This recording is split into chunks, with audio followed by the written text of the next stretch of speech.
قبل لا انهي الحوار وياك واحكي لك اياها بصراحه، انت راح تنحكمين بالاعدام. والله العظيم. لا الخاطر بناتي. وشو الخاطر بناتك؟ انا شايل، انا مو قاضي.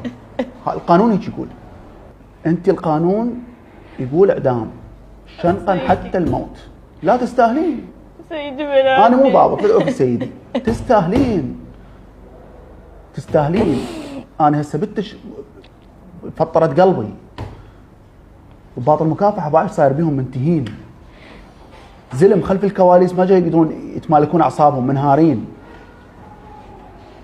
زين ذيك الطفله شلون؟ انا هسه بس دا اتخيل لحظه الاعتداء ولحظه الشمر بالماء والخوف والرعب، وذيك من انشمرت عليها البلوكه وضربت براسها وانكتلت.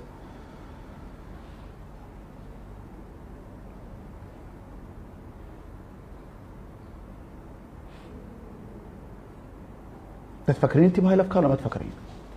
لا والله ما تفكرين. انت حاقده. انت والله حاقده. والله فكر. والله حاقده. والله العظيم افكر. تشوفين هسه هاي الاوقات اللي انت بيها بموقف قياده شرطه الرصافه او موقف المكافحه وهاي التفاصيل، الدقيقه بسنه. مو صح؟ بس هنا شويه اكو رأفه، اكو رحمه. هو السجن شيلم. اطباء اسنان لا، اللي يمثلك ومثل امثالك بالمكان اللي راح تروحي له بعد الحكم الثانيه ب10 سنوات. وانت تخيل الثانيه ب10 سنوات.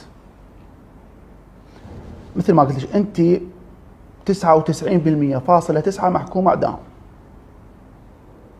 سيدي الخاطر بناتي. ما علي انا تقولي بنات، هذا القانون هيك يقول، وانا مو قاضي بس هذا القانون هيك يقول. بس اني اوجه رساله من خلال برنامج اتهام مع تمام. انت شنو اسمك؟ هديل. هديل شنو؟ عبد الكريم. عبد الكريم شنو؟ سالم. هديل عبد الكريم سالم. انت وبقيه المتهمين، هذا طلب من السيد رئيس جمهوريه العراق السيد نزار آمين. اتمنى من توصل قائمه بالمحكومين بالاعدام كوني صادق على حكم اعدامكم. اتمنى.